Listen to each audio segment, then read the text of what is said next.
So speaking about myself as a traveler is the most logical way of speaking about myself as a writer.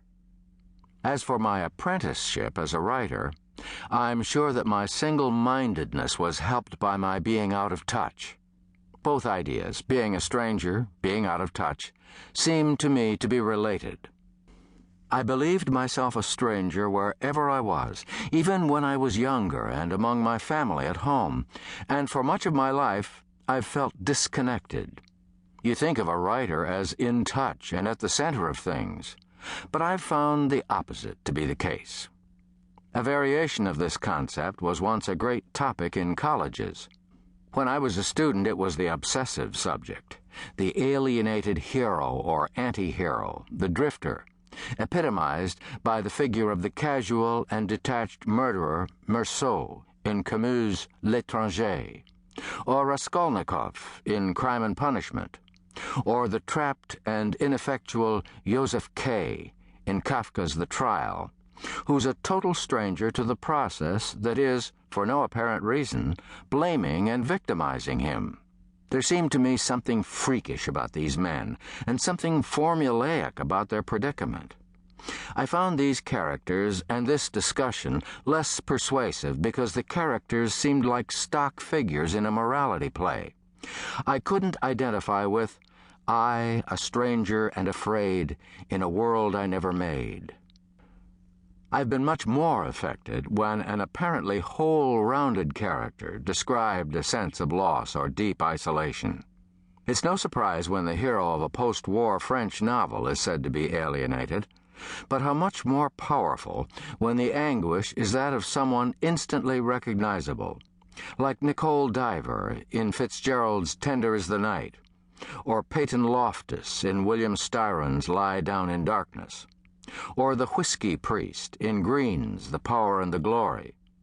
It's almost a shock when one of the great serene masters of the novel speaks of alienation, as these three men have done. Fitzgerald on alcohol in The Crack-Up, Green on manic depression in A Sort of Life, and Styron on suicidal depression in Darkness Visible. Even Henry James, the intensely sociable and inexhaustible dinner guest, experienced several breakdowns and many depressions. Jorge Luis Borges wrote, "I speak in a poem of the ancient food of heroes, humiliation, unhappiness, discord. Those things are given to us to transform, so that we may make from the miserable circumstances of our lives things that are eternal, or aspire to be so." There are few more explicit descriptions of the pain of isolation than that confided by James in a letter to a friend, who'd asked mildly, using a travel metaphor, what had been his point of departure, what port had he set out from to become a writer. James replied, "The port from which I set out was, I think, that of the essential loneliness of my life. And it seems to be the port also, in sooth, to which my course again finally directs itself. This loneliness, since I mention it, what is it, still, but the deepest thing about one? Deeper about me, at any rate, than anything else.